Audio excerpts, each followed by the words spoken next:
नमस्कार, स्वागत है आप सभी का हिस्ट्री 360 चैनल में। मैं रवि कुलरिया राजस्थान से।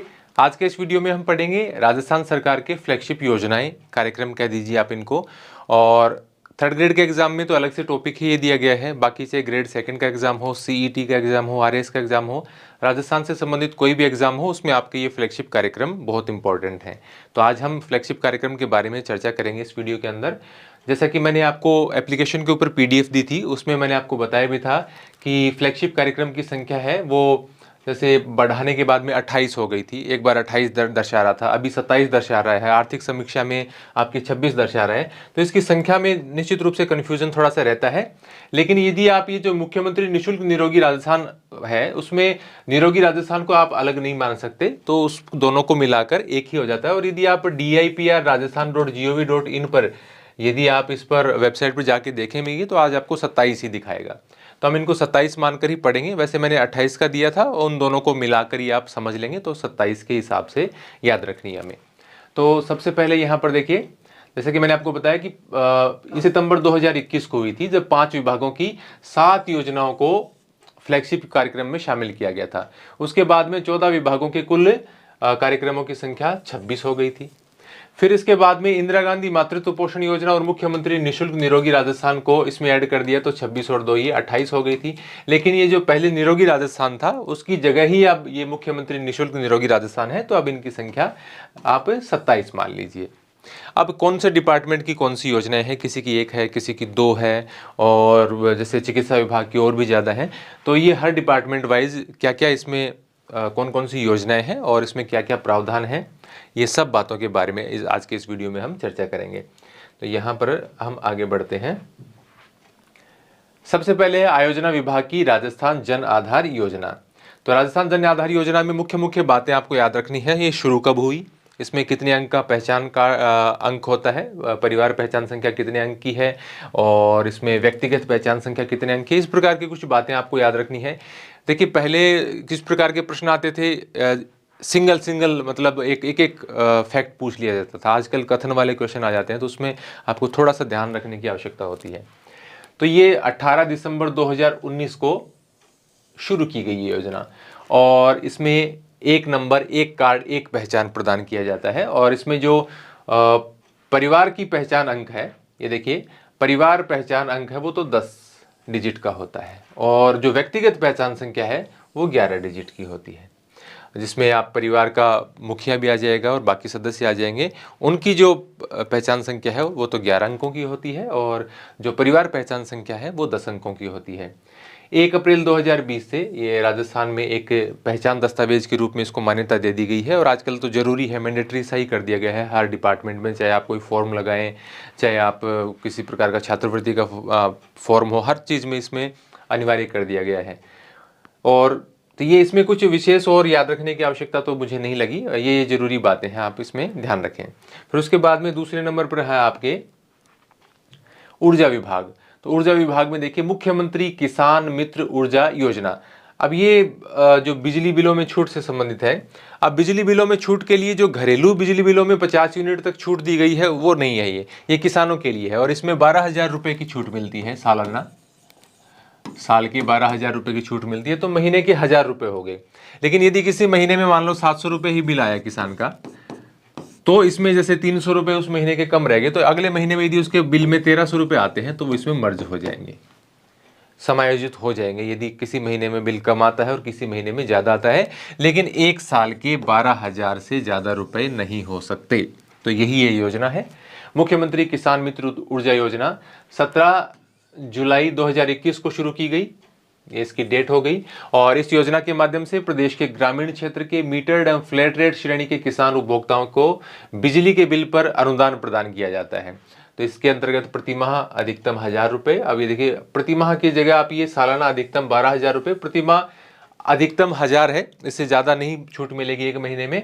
लेकिन इसको आप इस तरीके से देखिए, इसकी भाषा ऐसी लिखी हुई आती है, लेकिन इसका सही तरीका क्या है कि प्रतिवर्ष तो अधिकतम 12,000 रुपये, प्रतिमाह अधिकतम 1,000 से ज़्यादा मिल सकती है, लेकिन किसी महीने में आपके 1,000 से कम भी होनी चाहिए, यानी वो टोटल है वो 12,000 से ऊपर नहीं जाना चाहिए। तो आप इसको ये थोड़ी सी इसकी लैंग्वेज देखेंगे तो यहाँ ठीक नहीं लग रही है। यहाँ जो मैंने आपको बात बताई, यदि बिल की राशि 1000 रुपये से कम है और उसका यदि अगले महीने में ज़्यादा हो जाती है तो वो समायोजित किया जाएगा। तो ये बात है, और इसमें राज्य सरकार द्वारा 1450 करोड़ रुपए प्रतिवर्ष वहन किए जाएंगे। तो ये ज़्यादा, इसमें बहुत ज़्यादा इम्पोर्टेंट नहीं है ये, लेकिन जो राशि वगैरह है वो आप याद रख लेना। फिर उसके बाद में है उच्च शिक्षा विभाग की। अब इसमें दो योजनाएं काफ़ी महत्वपूर्ण यहाँ पर हैं। एक तो है ये कालीबाई भील मेधावी छात्रा स्कूटी योजना, इसके बाद में दूसरी है देवनारायण स्कूटी योजना। अब ये कालीबाई भील जो स्कूटी योजना है, जब ये शुरू की गई थी, इसको मैं ऊपर कर लेता हूँ थोड़ा सा, जब ये शुरू की गई थी तब तो ये अनुसूचित जनजाति की बालिकाओं के लिए थी, एसटी की बालिकाओं के लिए। लेकिन बाद में इस योजना के अंतर्गत विभिन्न विभागों की, विभिन्न समुदायों की जो भी योजनाएं थी स्कूटी से संबंधित, वो इसमें मर्ज कर दी गई। और अब ये एक मतलब सिर्फ अनुसूचित जनजाति के लिए नहीं बची है। और बजट में घोषणा की गई है कि अभी इस 2022-23 का जो बजट था उसमें कालीबाई भील मेधावी छात्रा स्कूटी योजना और एक देवनारायण स्कूटी योजना, दोनों में मिलाकर 20,000 स्कूटी हैं वो इस वर्ष दी जाएंगी, ऐसी घोषणा की गई थी। तो अब देखिए, जब शुरू की गई थी 2019-20 में के बजट में, जब इसकी घोषणा की गई थी तो इसमें अनुसूचित जनजाति की मेधावी छात्राओं को स्कूटी दिया जाना प्रस्तावित था। बाद में मुख्यमंत्री ने कालीबाई भील मेधावी छात्रा स्कूटी योजना में टीएडी विभाग, जो ट्राइबल एरिया डेवलपमेंट डिपार्टमेंट है, उसकी ओर से संचालित योजना के साथ साथ उच्च शिक्षा विभाग, स्कूल शिक्षा विभाग, अल्पसंख्यक मामलात विभाग तथा सामाजिक न्याय एवं अधिकारिता विभाग द्वारा एससी, ओबीसी और माइनॉरिटी और जो ईडब्ल्यूएस के बालिका हैं, उन सब के लिए जो स्कूटी वितरण के लिए योजनाएं थी वो सारी इसके अंदर समाहित करने की मंजूरी दे दी थी। अब सभी वर्गों की मेधावी छात्राओं को कालीबाई भील मेधावी छात्रा स्कूटी योजना के तहत स्कूटी का लाभ मिलेगा। अब इसमें पात्रता के लिए क्या चाहिए? अब इसमें यदि प्राइवेट स्कूल की हो, जिस स्कूल से 12वीं की हो, यदि राजस्थान बोर्ड से है, आरबीएससी से है, स्कूल से प्राइवेट हो चाहे गवर्नमेंट हो, तो उसको 65% चाहिए। और यदि सीबीएसई से किया है तो उसको 75% अंक लाने जरूरी है, तभी उसको योजना का लाभ मिलेगा। ये नीचे ये आपको लाइन मिल भी जाएगी, मैं ऊपर ले चलता हूँ इसको। इसमें देखिए, कक्षा 12 में अध्ययनरत राजस्थान माध्यमिक शिक्षा बोर्ड में तो 12वीं में 65% अंक, और केंद्रीय माध्यमिक शिक्षा बोर्ड में यदि हो तो 12वीं में न्यूनतम 75% अंक से जो उत्तीर्ण छात्राएं होगी उन्हीं को इन योजनाओं में का लाभ मिलेगा। और ये लाभ भी कम मिलेगा, इसके लिए भी एक शर्त है कि जो राजस्थान में स्थित किसी भी महाविद्यालय में स्नातक डिग्री में प्रवेश लेकर नियमित छात्रा के तौर पर अध्ययनरत हो। तो ये आपको, इसमें आपको देखिए आगे योजनाओं में पढ़ते जाएंगे, उसमें आपको पता चलेगा कि आपको ये ध्यान में रखना है कि 12वीं में वो कौन से स्कूल में पढ़ी हुई होनी चाहिए, प्राइवेट या सरकारी, हर योजना में आप ध्यान रखें। फिर उसके बाद में कॉलेज में जब एडमिशन लेते हैं तो उसमें पात्रता क्या है, भी सरकारी में ही लेना जरूरी है या निजी में भी ले सकते हैं। तो इसमें ऐसी कोई रोक नहीं है, चाहे वो प्राइवेट में पढ़ी हो चाहे सरकारी में पढ़ी हो। और बाद में एडमिशन भी है, वो चाहे गवर्नमेंट कॉलेज में लिया हो और या फिर प्राइवेट कॉलेज में लिया हो, उससे कोई फर्क नहीं है, सभी पात्र हैं। फिर उसके बाद में है देवनारायण छात्रा स्कूटी योजना। राज्य में अति पिछड़े वर्ग की जातियां बंजारा, बाल्दिया, लबाना, गाड़िया लोहार, गाडोलिया, गुजर, गुर्जर, रायका, रेवारी, इन सब के लिए यह योजना संचालित है। तो राजस्थान मूल की विशेष पिछड़े वर्ग में से अति पिछड़े वर्ग की वे छात्राएं आरबीएसई या सीबीएसई द्वारा आयोजित 12वीं परीक्षा उत्तीर्ण कर 50% या इससे अधिक अंक प्राप्त किए हैं। पिछले वर्ष ये 75% कर दिया गया था, वो कोरोना के कारण प्रतिशत ज़्यादा थे। और उसमें मैंने आपको वो योजना भी बताई थी, ये जो गार्गी पुरस्कार मिलता है, तो गार्गी पुरस्कार वैसे 75% से अधिक अंक लाने वाली बालिकाओं को मिलता है। लेकिन पिछले वर्ष इसके लिए जो कोविड वाला साल था उसके लिए 2020-21 में 90% कर दिया गया था। अभी 2021-22 के लिए जब मिलेंगे तो वापस 75% कर दिया गया है, क्योंकि उसके में एग्ज़ाम हुए नहीं और इंटरनल मार्क्स के आधार पर जो अंक भेजे गए आगे, इंटरनल जो असेसमेंट हुआ उसके आधार पर, तो बहुत ज़्यादा संख्या हो गई थी 75% से ऊपर वालों की, तो इसलिए 90% कर दिया गया था। और फिर अभी पिछली बार तो एग्ज़ाम हुआ है तो वापस इसको 75% कर दिया है, तो वही इसमें था। तो इसमें राजस्थान स्थित राजकीय महाविद्यालयों, राज्य वित्त पोषित विश्वविद्यालयों में स्नातक डिग्री प्रथम वर्ष में प्रवेश लेकर नियमित अध्ययनरत हो, उनको स्कूटी वितरित की जाएगी। योजना में प्रतिवर्ष 1500 छात्राओं को स्कूटी दिए जाने का प्रावधान किया गया था जब ये शुरू हुई, लेकिन अभी इसमें जैसा कि मैंने आपको बताया अलग अलग संख्या नहीं दी गई। इन दोनों योजनाओं में मिलाकर 20,000 स्कूटी देने की इस वर्ष बात हुई थी। फिर इसके बाद में देवनारायण स्कूटी योजना नहीं, देवनारायण योजना, उसमें कई सारे पार्ट है उसकी कुछ और बातें हैं जो मैंने यहाँ पर लिख दी हैं, तो ये भी आप यहाँ पर साथ साथ देख लीजिए। देवनारायण योजना में कॉलेज में स्नातक की पढ़ाई के दौरान प्रत्येक वर्ष 50% या उससे अधिक अंक प्राप्त करने वाली और प्रास्नातक यानी आप उसको पीजी बोल दीजिए, उसमें 50% या अधिक अंक लाने वाले पढ़ाई के दौरान 20,000 रुपये। तो 10,000 रुपये और 20,000 यदि कॉलेज में पढ़ते हैं और हर साल यदि बालिका 50% नंबर से या उससे ज़्यादा लाती है तो यूजी में उसको 10,000 रुपये मिलेंगे प्रतिवर्ष, और पीजी में यदि ऐसा करती है तो उसको प्रतिवर्ष 20,000 रुपये मिलेंगे। फिर उसके बाद में स्वायत्त शासन विभाग की योजनाएं हैं, जैसे इंदिरा रसोई योजना। अब इसमें कुछ अपडेट हो गया होगा तो मैं बता दूंगा यहाँ पर जैसे ही मुझे याद आएगा। मुख्यमंत्री के कोई भी भूखा नहीं सोए के संकल्प के साथ 20 अगस्त 2020 को प्रदेश के सभी 213 नगरीय निकायों में 358 रसोइयों के माध्यम से इंदिरा रसोई योजना का शुभारंभ किया गया था। अब देखिए, बजट में घोषणा की गई थी 1000 रसोइयों की, सारी 1000 अभी नहीं खुली हैं। और अभी आपने देखा था कि पिछले कुछ महीनों के दौरान यहाँ पर सितंबर माह में कुछ और खोली गई थी, जिसके बाद इनकी संख्या बढ़कर 870 हो गई थी, तो इतनी खुल चुकी हैं। इसका आप अपडेट कर लेना। तो पहले 358 खोली गई और इसमें लाभार्थी को 8 रुपये में भोजन मिलता है। तरफ से अनुदान है वो देखिए 17 और 8, मतलब ये थाली 25 रुपये की है टोटल। उसमें से जो भोजन करता है उसको 8 रुपये देने पड़ते हैं, बाकी के 25 में से 8 घटाए 17 रुपये ये गवर्नमेंट देती है। मेरे कहने का मतलब ये है। आज देखिए, मेरा पहला वीडियो है, मुझे बोर्ड में थोड़ा सा समझ में नहीं आ रहा, और जिस प्रकार से आपको दिख रहा है वैसे बोर्ड मुझे दिख नहीं रहा। कहीं पर लाइट आ रही है, कहीं पर कुछ आ रहा है, मतलब मेरे को ये लग रहा है कि मैं थोड़ा सा दूर आके देखने की कोशिश करूँ, थोड़ा अजीब सा लग रहा है मेरे को। तो 2022-23 के बजट में इंदिरा रसोई की संख्या बढ़ाकर 1000 कर दी गई थी, जिसमें 870 खुल चुकी हैं। इंदिरा गांधी शहरी क्रेडिट कार्ड योजना, अब इसके अंदर 50,000 रुपये तक का जो ब्याज मुक्त ऋण है वो उपलब्ध करवाया जाएगा। मेन बात तो इसकी ये है, किस किस को उपलब्ध करवाया जाएगा, जैसे स्ट्रीट वेंडर्स, अनौपचारिक क्षेत्र में आवश्यक सेवाएं उपलब्ध करवाने लोग, जैसे हेयर ड्रेसर, रिक्शा वाला, कुम्हार, खाती, मोची, मिस्त्री इत्यादि, एवं बेरोजगार युवाओं को आर्थिक संबल प्रदान करने के लिए ये योजना है। और इसमें 50,000 रुपये तक का ऋण मिलेगा ब्याज मुक्त, उस पर कोई ब्याज नहीं लिया जाएगा। तो ये है इंदिरा गांधी शहरी क्रेडिट कार्ड योजना। तो ये आपको थोड़ा सा देख लेना, ज़्यादा इसमें बहुत ज़्यादा इंपॉर्टेंट बातें नहीं हैं। अब इसके बाद में है खाद्य एवं नागरिक आपूर्ति विभाग की 1 रुपये किलो गेहूं। अब 1 रुपये किलो गेहूं में देखो, 1 रुपये किलो गेहूं में 35 किलो किसको मिलती है और 5 किलो प्रति यूनिट किसको मिलती है। 1 रुपये प्रति किलो की दर से किस किस को, इसके अंतर्गत ये योजना राज्य सरकार की एक अभिनव पहल है। इसके अंतर्गत राष्ट्रीय खाद्य सुरक्षा योजना अंतर्गत, राष्ट्रीय खाद्य सुरक्षा अधिनियम कब लागू हुआ, 2013 में।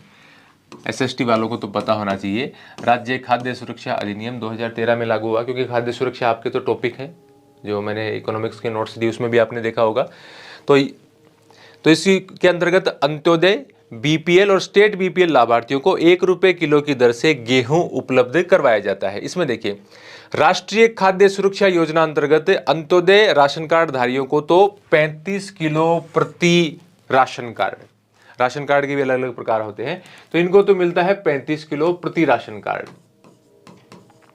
बाकी जो ये हैं कौन कौन से रह गए, अच्छा ये हो गया 35 किलो, तथा बीपीएल और स्टेट बीपीएल जो कार्ड जिसके पास है उसको 5 किलो प्रति यूनिट प्रति माह परिवार के सदस्यों के, यानी परिवार में यदि सदस्य 4 हैं तो 5 किलो के हिसाब से 5 का 20 किलो मिलेगा। 5 सदस्य हैं तो 5 को 5 से गुणा कर दिए 25 किलो मिलेगा। तो इस हिसाब से 1 रुपये प्रति किलो के हिसाब से ये गेहूं उपलब्ध करवाए जा रहे हैं। मतलब राष्ट्रीय खाद्य सुरक्षा योजना अंतर्गत अंत्योदय राशन कार्ड धारी है तो प्रति परिवार 35 किलो, उसमें परिवार की संख्या नहीं देखी जाएगी। और यदि स्टेट बीपीएल या जो सेंटर बीपीएल वाला कार्ड है तो उनको 5 किलो प्रति यूनिट के हिसाब से दी जाएगी।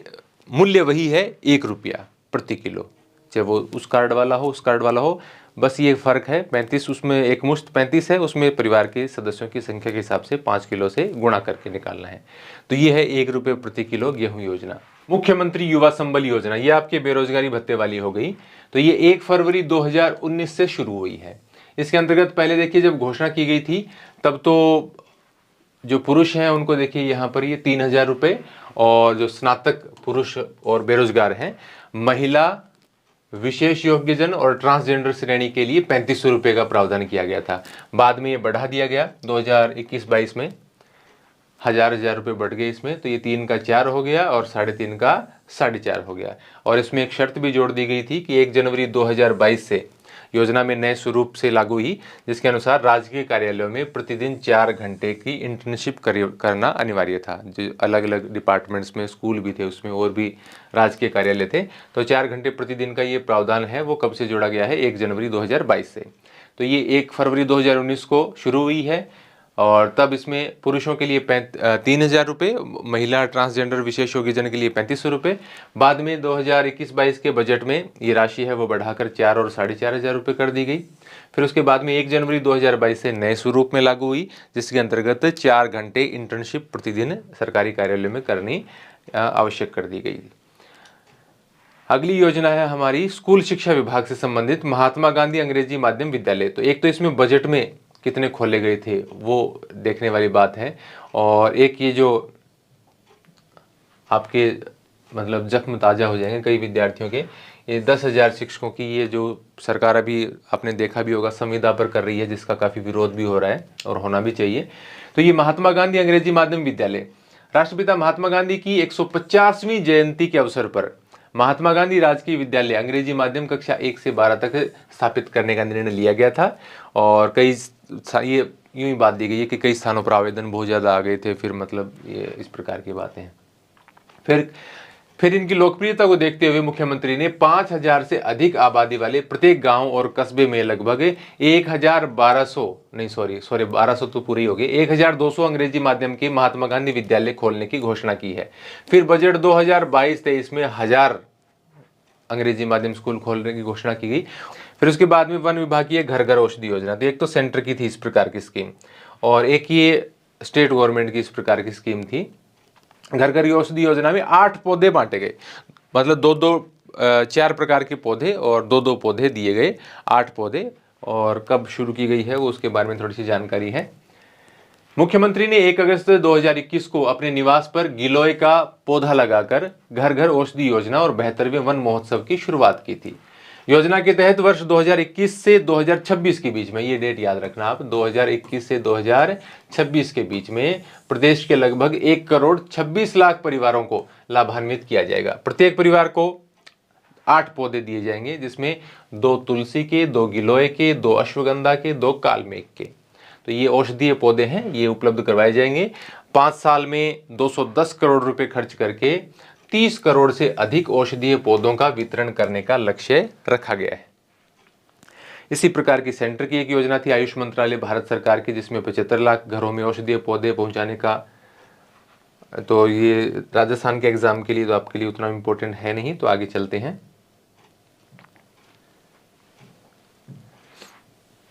उद्योग विभाग की राजस्थान निवेश प्रोत्साहन योजना 2019। राज्य में निवेश और रोजगार को बढ़ावा देने के उद्देश्य से राजस्थान निवेश प्रोत्साहन योजना 17 दिसंबर 2019 को प्रारंभ हुई और 31 मार्च 2021 तक प्रभावी रहेगी। तो ये देखिए फर्स्ट ग्रेड में भी आपने देखा होगा, और भी कई सारे एग्जाम में ये कई बार पूछ लिया जाता है कि ये कब तक प्रभावी रहेगी, ये कब तक जारी रहेगी। तो ये थोड़ा सा आप जिसमें भी आए ध्यान में रख लेना। इसके अलावा देखिए निवेश से संबंधित तो अभी जो 7 और 8 अक्टूबर को जो सम्मेलन हुआ है इन्वेस्ट राजस्थान समिट, वो बहुत इंपॉर्टेंट है। उससे जुड़े हुए जो फैक्ट हैं वो मैंने उस मंथ की पीडीएफ में दे दिए हैं, अक्टूबर वाले में। तो इन्वेस्ट राजस्थान समिट है, ये जरूर आप देख लेना। उसमें कितने कितने के MOU हैं और अडानी की ओर से, गौतम अडानी की ओर से, या एक जो वेदांता ग्रुप है उसकी ओर से कहाँ कहाँ स्टेडियम की घोषणा हुई है। तो इस प्रकार की उसमें जो बातें हैं वो आप जरूर देख लेना, वो इम्पोर्टेंट है। तो इसमें तो ये 17 दिसंबर 2019 को प्रारंभ हुई और 31 मार्च 2026 तक ये राजस्थान निवेश प्रोत्साहन योजना प्रभावी रहेगी। इसके अंतर्गत स्टेट जीएसटी का 75%, श्रमिकों के ईपीएफ ईएसआई के नियोक्ता के अंशदान, जो एक तो कर्मचारी के खुद के खाते से कटता है ईपीएफ में, और एक उतना ही अंश है वो जो नियुक्त करता है, जो कंपनी नियुक्त करती है। जैसे गवर्नमेंट में एनपीएस में था ना, 10% वो देते हैं, 10% कर्मचारी से कटता है, 10 गवर्नमेंट देती थी। तो वैसा ही इसमें भी होता है ईपीएफ में, तो उसका भी अंशदान है, उसका भी 50% है, वो गवर्नमेंट पुनर्भरण करेगी। विद्युत कर, मंडी शुल्क, भूमि कर में 7 वर्षों के लिए 100% छूट, तथा स्टाम्प ड्यूटी और भूमि रूपांतरण शुल्क में 100% छूट लाभ के प्रावधान। यदि कई प्रकार के प्रावधान है, इतने प्रावधान तो याद रखने भी वैसे संभव नहीं है। जो ऊपर वाली 1-2 बातें थी मुख्य तौर पर, वो ही याद रखने की आप कोशिश करें। चिकित्सा, स्वास्थ्य एवं परिवार कल्याण विभाग की इसकी काफ़ी सारी योजनाएं हैं और ये काफ़ी बड़ा भी, इसमें बहुत सारी बातें भी हैं, तो ये हमें बहुत ध्यान से देखनी पड़ेंगी। इसमें सबसे मेन है मुख्यमंत्री चिरंजीवी स्वास्थ्य बीमा योजना। जब ये पिछली बार लागू की गई थी, जब मैं अब इस बार के बजट की बात कर रहा हूँ, मतलब मैं 2022-23 के बजट की बात कर रहा हूँ, पिछली बार का मतलब 2021-22 के बजट के लिए। तो 24 फरवरी 2021 को जो बजट प्रस्तुत किया गया था 2021-22 के लिए, उसमें ये मुख्यमंत्री चिरंजीवी स्वास्थ्य बीमा योजना शुरू करने की घोषणा की गई थी। फिर उसके बाद में 1 अप्रैल 2021 से इसका पंजीकरण शुरू हुआ और फिर 1 मई 2021 से ये लागू हुई। तो इसकी सारी डेट्स ये इंपॉर्टेंट हैं। तब इसमें 5 लाख के निःशुल्क इलाज का प्रावधान था। अभी जो 2022-23 का बजट है उसमें 10 लाख कर दिया गया है, 5 लाख से बढ़ाकर 10 लाख। इसमें से 50,000 रुपये साधारण बीमारियों के लिए और 4.5 लाख रुपये गंभीर बीमारियों हेतु ये हो गया। अब इसमें कितनी प्रकार की बीमारियां थी, तो 1576 प्रकार की बीमारियों के पैकेज शामिल थे। 2 बार इनकी संख्या बढ़ चुकी है, एक बार 1597 हो गई, फिर इसकी संख्या बढ़ाकर 1633 कर दी गई है। इसके अलावा इसमें जो और कोरोना वगैरह या म्यूकरमाइकोसिस जो ब्लैक फंगस थी, वो भी, इसका भी इलाज शामिल कर लिया गया था। काफ़ी सारी बातें हैं इसके अंदर। अब इसमें ये देखिए, ये कथन आ जाते हैं, अस्पताल में भर्ती होने से 5 दिन पहले के चिकित्सकीय परामर्श, जांच, दवा और डिस्चार्ज होने के 15 दिन बाद का संबंधित पैकेज से जुड़ा चिकित्सा खर्च भी निःशुल्क उपचार में शामिल होगा। यानी 5 दिन पहले तक की जो भी पर्ची वगैरह, कुछ भी जांच वगैरह हुई है, और डिस्चार्ज होने के 15 दिन बाद तक का भी जो भी खर्च है, वो भी इस निःशुल्क इलाज में शामिल होगा। ये योजना कैशलेस है, यानी इसमें ऐसा नहीं है कि भी पहले पैसे लिए जाएंगे और उसके बाद में उसका पुनर्भरण होगा। इसमें कैश, मतलब कैश लिया ही नहीं जाएगा, वो कार्ड दिखाने के बाद में डायरेक्ट उसमें फ्री इलाज शुरू हो जाता है। अब इसमें देखिए, कार्ड दिखाकर फ्री इलाज, वही बात है जो मैं आपको बता रहा हूँ। अब उसके बाद में आगे चलते हैं। बजट 2022-23 में मुख्यमंत्री चिरंजीवी स्वास्थ्य बीमा योजना के अंतर्गत चिकित्सा बीमा राशि, ये देखिए जो मैंने आपको बताई, 5 लाख से बढ़ाकर कितनी कर दी गई है, 10 लाख कर दी गई है। इसके अलावा मुख्यमंत्री चिरंजीवी दुर्घटना बीमा योजना भी शुरू कर दी गई, जिसके अंतर्गत बीमित परिवार को 5 लाख रुपए तक का निःशुल्क दुर्घटना बीमा कवर मिलेगा। तो ये एक नई इसमें शुरू कर दी गई थी। अब ये जो चिरंजीवी दुर्घटना बीमा योजना है, ये निःशुल्क किसको मिलती है और 850 रुपए किसको देने पड़ते हैं। 850 रुपये का प्रीमियम है इसका। वैसे तो इसका प्रीमियम 1700 रुपये का है, लेकिन 50% देना होता है, तो इसका प्रीमियम देते हैं 850 रुपये। लेकिन वो भी सबको नहीं देना होता। किस किस को नहीं देना होता, कौन कौन इसमें फ्री के लिए पात्र है, तो उसमें एक तो पहला है राष्ट्रीय खाद्य सुरक्षा अधिनियम 2013 के अंतर्गत जो चयनित परिवार हैं, उनको ये फ्री मिलेगा कवर। फिर उसके बाद में सामाजिक, इसमें उनकी मतलब ये 850 रुपये नहीं लगेंगे। सामाजिक, आर्थिक और जाति आधारित जनगणना जो 2011 में हुई थी, उसके अंतर्गत जो पात्र परिवार हैं उनको, उनके लिए कोई फीस नहीं है। समस्त विभागों में कार्यरत संविदा कार्मिक, लघु और सीमांत कृषक, कोविड-19 अनुग्रह राशि प्राप्त परिवार, इन सबको, ये जो 5 प्रकार की श्रेणियां मैंने आपको बताई हैं, इसके लिए तो है फ्री, मतलब ये 850 रुपये का प्रीमियम नहीं लगेगा। बाकी जो परिवार हैं उनको प्रीमियम की 50% राशि, यानी 850 रुपये प्रति परिवार प्रति वर्ष का भुगतान कर इस योजना में वो शामिल हो सकते हैं, इस योजना का लाभ उठा सकते हैं। इसके अलावा जो केंद्र सरकार वाली आयुष्मान भारत योजना है, वो इसके अंदर शामिल कर दी गई थी सितंबर 2021 में, उसमें विलय कर दिया गया था। आगे चलते हैं, इसमें और भी काफ़ी सारी बातें हैं, ये मैंने बता ही दिया आपको, म्यूकरमाइकोसिस, कोविड-19 वगैरह, और ये आयुष्मान भारत वाला सितंबर 2021 में इसमें मर्ज कर दी गई है। मुख्यमंत्री निशुल्क दवा योजना और मुख्यमंत्री निशुल्क जांच योजना ये पहले से चल रही है, जो पिछली बार वाला कार्यकाल था अशोक गहलोत का, उसी समय से चलती आ रही है। तो ये देखिए, ये तो मुख्यमंत्री निशुल्क दवा योजना ये 2 अक्टूबर 2011 से चली आ रही है, और मुख्यमंत्री निशुल्क जांच योजना है ये 7 अप्रैल 2013 से चली आ रही है। बाकी औषधियाँ, टोटल औषधियाँ 971 हैं, संख्या इसकी चेंज होती रहती है, तो ये इसमें बहुत ज़्यादा नहीं है। डेट वगैरह थोड़ा सा ध्यान में रख लेना, पुरानी डेट है थोड़ी सी। आगे चलते हैं। मुख्यमंत्री निशुल्क जांच योजना होगी शुद्ध के लिए युद्ध, ये 26 अक्टूबर 2020 को प्रारंभ किया गया था। शुद्ध के लिए युद्ध, जिसमें सैंपल वगैरह लिए जाते हैं मिठाइयों के, दूध वगैरह के। इसके अलावा आपने ये भी सुना होगा कि दवाइयों को भी इसमें शामिल कर लिया गया। शुद्ध के लिए युद्ध में जो दवाइयों की दुकानें हैं उनकी भी जांच की जाती थी, उसमें भी कोई मतलब एक्सपायरी डेट वगैरह का नहीं हो सामान। तो ये इस पर विशेष अभियान चलाया जाता है, हर साल ये भी चलाए जा रहे हैं त्योहारों के मौके पर। अभी भी आपने पीछे देखा होगा निरोगी राजस्थान अभियान, ये देखो ये पहले से चल रहा था। और जो मुख्यमंत्री निशुल्क निरोगी राजस्थान है ये अब ये मान लीजिए आप इसको, ठीक है। पहले ये देख लो थोड़ा सा कि राज्य सरकार ने अपना 1 वर्ष पूरा होने के उपलक्ष्य में 17 दिसंबर 2019 को एसएमएस अस्पताल जयपुर से निरोगी राजस्थान अभियान की शुरुआत की थी। 2018 में गवर्नमेंट बनी थी दिसंबर में, 2023 में अगला चुनाव होगा, तो ये 2019 को जब 1 वर्ष पूरा हुआ तब ये निरोगी राजस्थान अभियान शुरू किया गया था। एसएमएस स्टेडियम बोल रहा हूँ मैं, एसएमएस हॉस्पिटल से। और इसके तहत ये लाइन आप याद रख लेना, प्रत्येक गांव और शहरी वार्डों में एक एक महिला और एक एक पुरुष को स्वास्थ्य मित्र के रूप में नियुक्त किए जाने का प्रावधान किया गया था, और 100 करोड़ रुपए के निरोगी राजस्थान प्रबंध कोष की स्थापना की गई थी।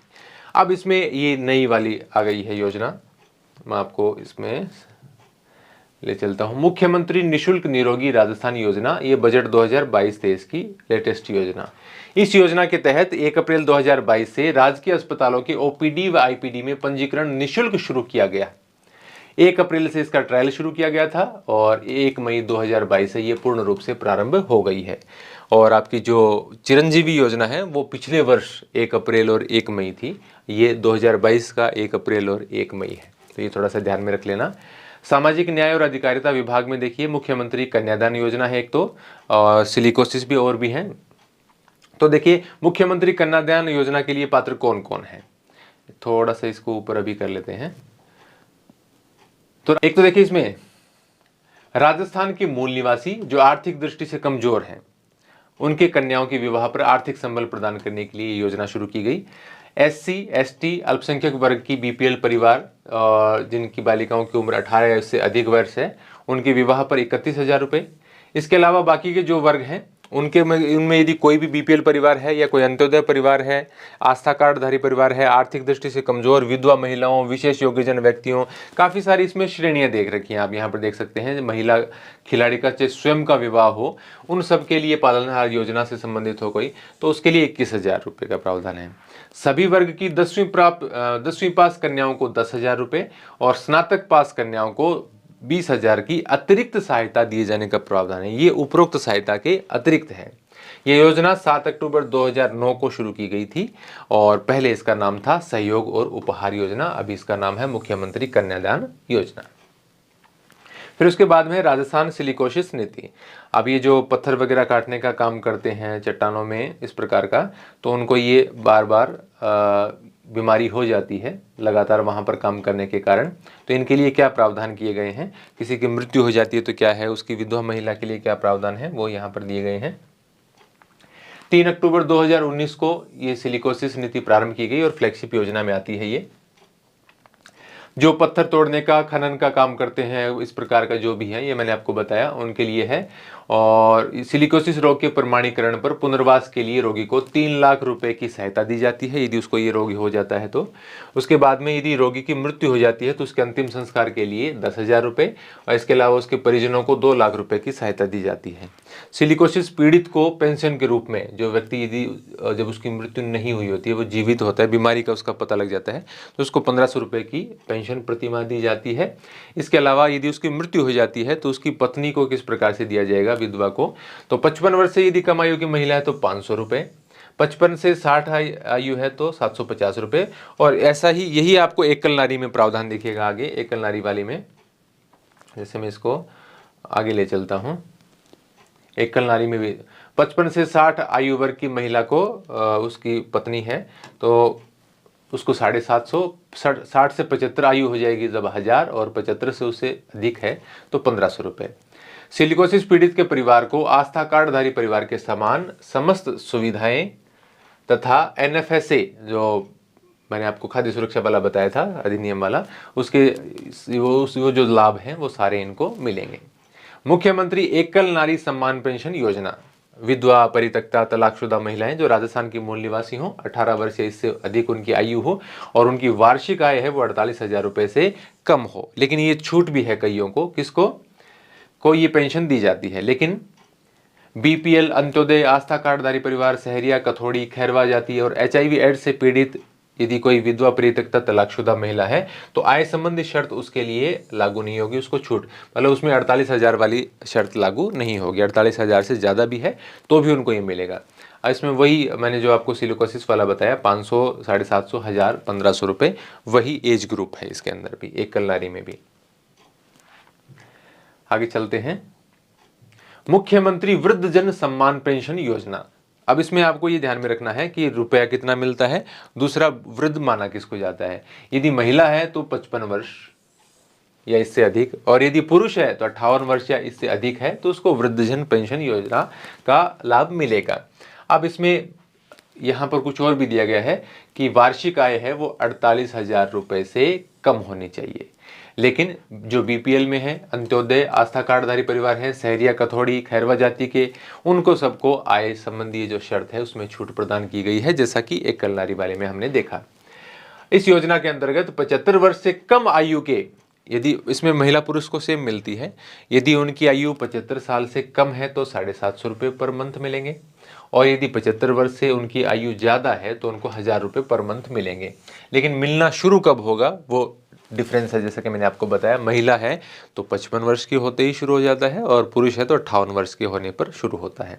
और राशि 750 और 1000 है। कैसे? 75 से कम आयु है तो 750, 75 से ज़्यादा है तो 1000 रुपये मिलेंगे। फिर उसके बाद में है मुख्यमंत्री विशेष योग्यजन सम्मान पेंशन योजना।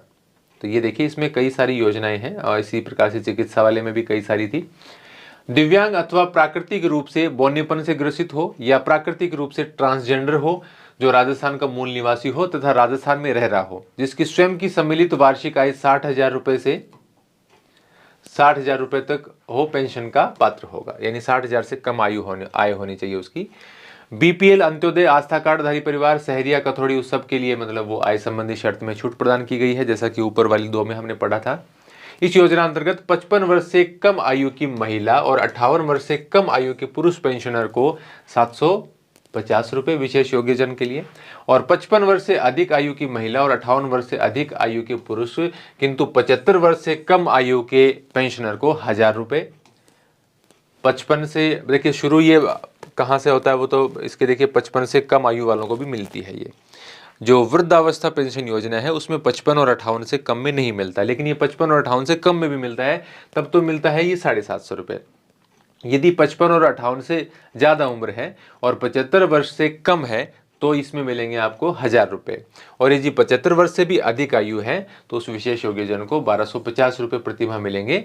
और किसी भी आयु के कुष्ठ रोग मुक्त विशेष योग्यजन व्यक्ति को 1500 रुपये प्रतिमाह पेंशन दी जाएगी। वो विशेष योग्यजन भी है और यदि उसको कुष्ठ रोग भी है तो उसको 1500 रुपये प्रतिमाह दिए जाएंगे, उसकी आयु चाहे कुछ भी हो। ठीक है, तो ये हो गई मुख्यमंत्री विशेष योग्यजन सम्मान पेंशन योजना। अभी देखिए यहाँ पर बताना तो आसान है, याद रखना विद्यार्थियों के लिए बहुत मुश्किल हो जाता है, अलग अलग इस प्रकार के फैक्ट, लेकिन जितना संभव हो बार बार पढ़िए। याद तो देखिए सबको कोई जरूरी नहीं है कि एक एक शब्द याद रह जाए, ऐसा तो कोई होता नहीं, लेकिन कोशिश कीजिए, कई बार क्लिक कर जाती हैं बातें। फिर उसके बाद में है पालनहार योजना। ये काफ़ी मतलब है पहले की योजना, लेकिन अभी भी चलती है और बहुत सारे बच्चों को इससे लाभ भी मिलता है। पालनहार योजना, इस योजना की शुरुआत हुई है 8 फरवरी 2005 को। योजना के अंतर्गत अनाथ कोई बच्चा है, न्यायिक प्रक्रिया से मृत्युदंड या आजीवन कारावास प्राप्त माता पिता के कोई बच्चा है, निराश्रित पेंशन की पात्र विधवा माता के बच्चे हैं, पुनर्विवाहित विधवा माता के बच्चे हैं, HIV एड्स पीड़ित माता पिता के बच्चे हैं, कुष्ठ रोग से पीड़ित माता पिता के बच्चे हैं, नाता जाने वाली माता के बच्चे हैं, विशेष योग्यजन माता पिता के यदि बच्चे हैं, तलाकशुदा परित्यक्ता महिला के बच्चे, मतलब ये सारी श्रेणियां दी गई हैं। सिलिकोसिस पीड़ित माता पिता के बच्चे हैं तो उन सबको ये सहायता दी जाएगी। शर्त क्या है? पालनहार परिवार की वार्षिक आय है वो 1,20,000 रुपये से अधिक नहीं होनी चाहिए, तो आय प्रमाण पत्र लगता है इसमें। तथा बच्चे की आयु है वो 18 वर्ष से कम होनी चाहिए, ये बहुत इंपॉर्टेंट शर्त है, ये कम होनी चाहिए। और आवेदन तिथि से कम 3 वर्ष की अवधि से राजस्थान में रह रहे हों। पालनहार योजना के लिए वो कम से कम 3 वर्ष से राजस्थान के निवासी हों। इस योजना के लिए 2022-23 में देखिए राशि बढ़ाई भी गई है। 0 से 6 आयु के जो आंगनबाड़ी बच्चे हैं उसको 500 रुपये प्रति माह से बढ़ाकर 1500 रुपये प्रति माह कर दिए गए।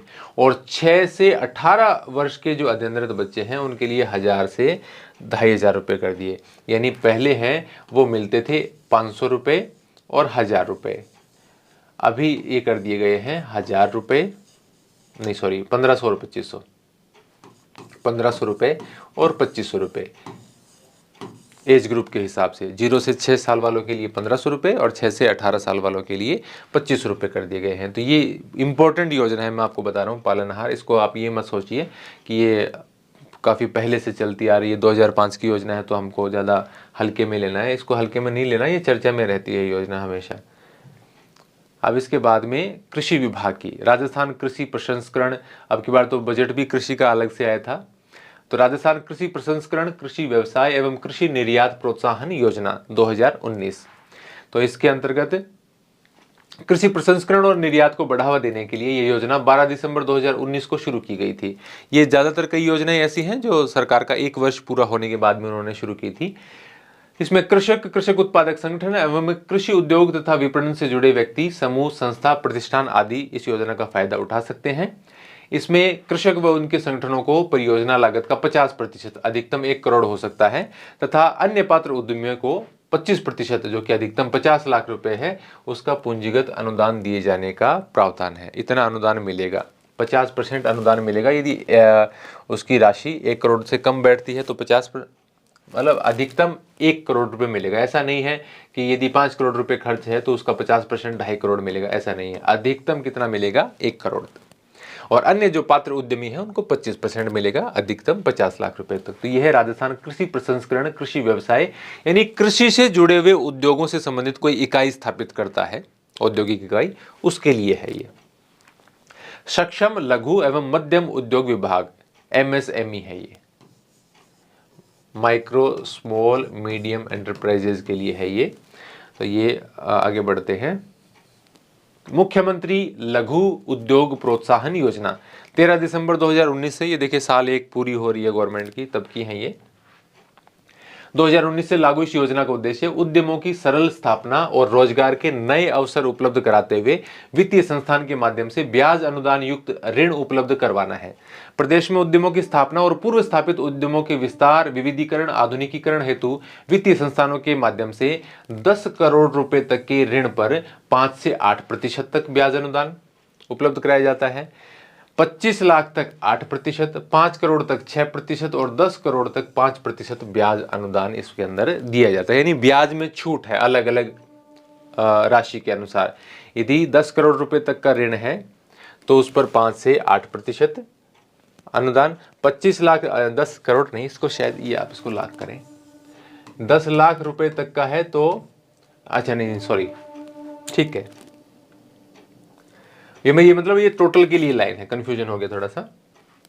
ये लाइन टोटल के लिए है कि 10 करोड़ रुपए तक का ऋण है तो उस पर 5 से लेकर 8% तक ब्याज मिलता है। जैसे 25 लाख तक तो रुपए मिलेगा, ब्याज मिलेगा 8%, 5 करोड़ तक मिलेगा 6% और 10 करोड़ तक रुपए मिलेगा 5%, यानी मिनिमम 5% और मैक्सिमम 8%। अधिकतम राशि 10 करोड़ रुपए तक के लिए। इस प्रकार से है ये लाइन, थोड़ा सा कंफ्यूजन हो गया था।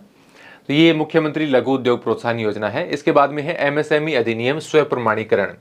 तो इसके अंतर्गत देखिए नए उद्योग स्थापित करने, जो माइक्रो स्मॉल मीडियम एंटरप्राइजेज हैं, ऐसे उद्योग हैं, उनको स्थापना उनकी आसान बनाने के लिए नियमों का सरलीकरण किया गया है। तो ये थोड़ा सा देख लेते हैं, बस लास्ट ही चल रही है अभी। प्रदेश में एमएसएमई सूक्ष्म लघु और मध्यम उद्योग इकाइयों की सरल स्थापना और विकास हेतु राज्य सरकार द्वारा 17 जुलाई 2019 को राजस्थान सूक्ष्म लघु और मध्यम उद्यम स्थापना और प्रवर्तन का सरलीकरण सुगमीकरण अधिनियम लागू किया गया। इसके तहत उद्यमी को 3 वर्ष तक राजस्थान के अधिनियम के अंतर्गत विभिन्न विभागों की किसी प्रकार की स्वीकृति एवं निरीक्षण की आवश्यकता नहीं है। जब आप कोई भी फर्म स्थापित करते हैं, उद्योग स्थापित करते हैं, तो आपको अलग अलग डिपार्टमेंट से काफ़ी सारी मंजूरियां लेनी होती हैं। तो उन्होंने कहा गया कि 3 साल तक किसी प्रकार की कोई मंजूरी लेने की आवश्यकता नहीं है। और इसके लिए एक पोर्टल भी शुरू किया गया है, राज उद्योग मित्र rajasthan.gov.in। और इस ऑनलाइन पोर्टल पर उद्यमी के आवेदन के पश्चात आवेदन प्राप्ति का प्रमाण पत्र उसी समय जारी कर दिया जाता है। अलग से उसको भटकने की आवश्यकता नहीं है, उसी समय प्रमाण पत्र जारी हो जाता है। और इसको सुविधाजनक बनाने के लिए एक नया पोर्टल भी यहाँ पर लॉन्च किया गया है। फिर उसके बाद में है सूचना प्रौद्योगिकी एवं संचार विभाग। ये देखिए जन सूचना पोर्टल RTI से संबंधित है और ये चर्चा में भी रहता है काफ़ी। इसको एक बार देख लीजिए। 13 सितंबर 2019 को लोकार्पण किया गया। इसकी डेट आप जरूर याद रख लेना। जन सूचना पोर्टल है वो 13 सितंबर 2019 को इसका लोकार्पण किया गया था। इसमें 115 विभागों की 258 योजनाओं या सेवाओं को शामिल किया गया है और आमजन द्वारा सरकार की विभिन्न योजनाओं की जानकारी इस पोर्टल पर उपलब्ध है। और ये देखिए योजनाएं वगैरह तो यदि अपडेट होती हैं कभी तो मैं आपको बता दूंगा। वैसे भी नोट्स में मैं चेंज करता रहता हूं एप्लीकेशन के ऊपर, लेकिन इसमें कोई भी बदलाव और आएगा तो मैं आपको बता दूंगा, क्योंकि ये ऐसा आंकड़ा है जैसे मैं आज में वीडियो बना रहा हूँ अभी नवंबर के अंदर, तो कल को 2 महीने बाद में विद्यार्थी इसको देखेंगे तो ये चेंज होता रहता है। फिर उसके बाद में ये देखिए जो लास्ट में जोड़ी गई थी महिला एवं बाल विकास विभाग, इंदिरा गांधी मातृत्व पोषण योजना है इस विभाग के तहत। ये इंदिरा गांधी मातृत्व पोषण योजना जो इसके अंतर्गत 6,000 रुपए मिलते हैं। 1 अप्रैल 2022 से ये संपूर्ण राज्य में लागू हो गई। पहले ये देखिए 5 जिलों में लागू थी। उदयपुर, बांसवाड़ा, डूंगरपुर, प्रतापगढ़ और बारां में शुरू की गई थी 19 नवंबर 2020 को। कब शुरू की गई थी? 19 नवंबर 2020 को। और 1 अप्रैल 2022 से, ये याद रखें आप, ये 1 अप्रैल 2022 से पूरे राजस्थान में लागू हो गई है। इसकी घोषणा 2022-23 के बजट में की गई थी। तो इस योजना के अंतर्गत राष्ट्रीय खाद्य सुरक्षा अधिनियम 2013 ये आएगी, जो मैंने आपको बता रहा था मैं। इसके प्रावधानों की पालना सुनिश्चित करने हेतु दूसरी संतान के जन्म पर लाभार्थियों को 5 किस्तों में 6,000 रुपए की राशि दी जाती है। सिर्फ BPL महिलाएं ही इस योजना की पात्र हैं। तो ये योजनाएं हैं। इसके बाद में मैं कुछ योजनाएं और आपको यहाँ पर दिखाने की कोशिश करता हूँ। ये तो आपकी फ्लैगशिप योजनाएं थी सारी। अब राज्य सरकार की अन्य योजनाएं हैं कई प्रकार की, और जो कार्यक्रम है उसमें से मैंने कई लिखे हैं और भी रह गए। जब मैं इसका एक टेस्ट भी लेने की कोशिश करूंगा, तो टेस्ट लूंगा तो मैं कोशिश करूंगा कि इसकी जो बाकी बची हुई चीज़ें हैं वो इसके अंदर शामिल कर ली जाए। तो ये योजनाओं से संबंधित मैटर था। आपको ये वीडियो कैसा लगा है कमेंट करके जरूर बताएं। नए हैं तो हमारे चैनल को सब्सक्राइब जरूर कर लें। जल्द ही SST के विद्यार्थियों के लिए भी कुछ वीडियो अपलोड करने की कोशिश की जाएगी। यदि आप टेस्ट देना चाहते हैं, करंट अफेयर की PDF आप मंथली आप लेना चाहते हैं, इस प्रकार की PDFs भी यदि आपको चाहिए, तो हमारी एप्लीकेशन हिस्ट्री 360 को आप डाउनलोड कर सकते हैं। धन्यवाद।